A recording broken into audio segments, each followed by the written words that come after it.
Assalamualaikum warahmatullahi wabarakatuh.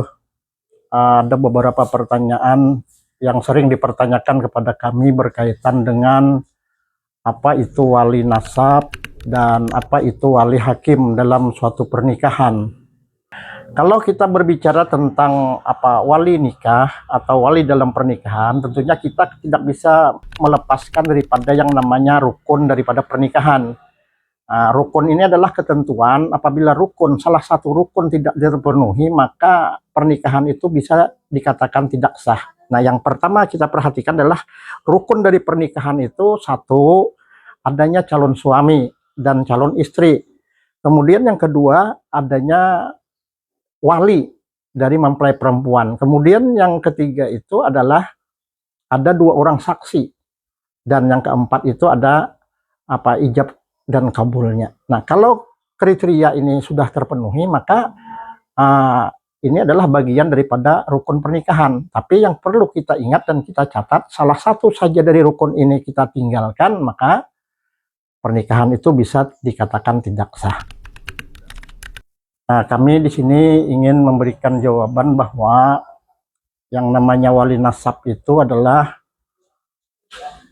wali yang bersifat kekeluargaan, artinya ada hubungan darah dari seorang mempelai perempuan. Nah, itu namanya adalah wali nasab. Dan wali nasab ini adalah wali yang secara berurutan, ya, misalnya ayah, kemudian kakek, kemudian datuk, terus dan seterusnya. Tidak boleh wali itu melompat-lompat, jadi harus sesuai dengan urutannya. Nah, terkecuali nanti wali yang sesuai urutannya itu dalam keadaan berhalangan, misalnya usianya atau umurnya belum mencukupi. Nah, kemudian yang kedua, jika seandainya wali yang sesuai urutan itu dalam keadaan uzur atau dalam keadaan gila, maka kita baru melakukan wali berikutnya. Nah, kemudian kalau wali hakim itu adalah wali yang telah ditentukan oleh pemerintah. Biasanya yang bertindak sebagai wali hakim ini adalah kepala kantor urusan agama yang ada di kecamatan. Nah, ada kriteria-kriteria wali hakim ini yang mesti harus dipahami dan dimengerti. Pertama adalah kalau wali nasab itu benar-benar tidak ada lagi, maka bisa beralih kepada wali hakim. Itu yang pertama. Nah, kemudian yang kedua, kalau misalnya wali nasab itu keberadaannya sangat jauh sekali. Kalau dalam fikih itu dikatakan jaraknya itu seperti ketika kita dibolehkan untuk mengkasar sembahyang. Nah, perjalanan yang semacam itu, kalau dalam fikih itu kurang lebih 92,5 km lah bahasanya. Nah, kemudian yang ketiga, jikalau wali nasab itu tidak tahu keberadaannya, artinya gaib, sudah dicari kemana-mana, tidak ada lagi, nah baru bisa dialihkan kepada wali hakim.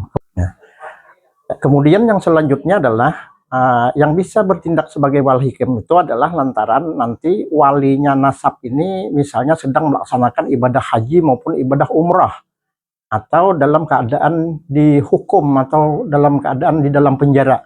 Nah, maka dibolehkan juga untuk bertindak sebagai wali hakim. Kemudian yang selanjutnya adalah yang bisa bertindak sebagai wali hakim ini adalah lantaran karena walinya nasab ini tidak mau menikahkan, atau bahasanya itu wali abdal. Nah, kalau wali abdal ini maka bisa bertindak sebagai wali hakim dan harus istilahnya ada persetujuan daripada pengadilan agama. Nah, ini adalah merupakan kriteria yang harus dipahami, harus dimengerti ketika seseorang menikah itu dengan statusnya wali hakim. Nah, perlu kami tekankan lagi bahwa wali ini adalah merupakan rukun daripada pernikahan. Karena ada Nabi mengatakan, la nikah illa bi wali, tidak sah nikah tanpa adanya wali.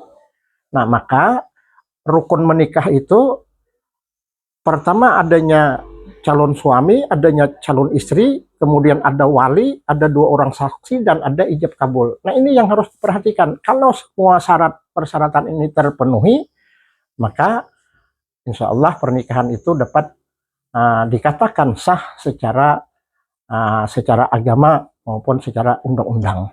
Nah, demikian penjelasan kami berkaitan dengan beberapa pertanyaan yang mempertanyakan kepada kami kaitan dengan apa itu wali nasab dan apa itu wali hakim, serta kriterianya ketika orang bertindak sebagai wali hakim. Itu mungkin jawaban kami.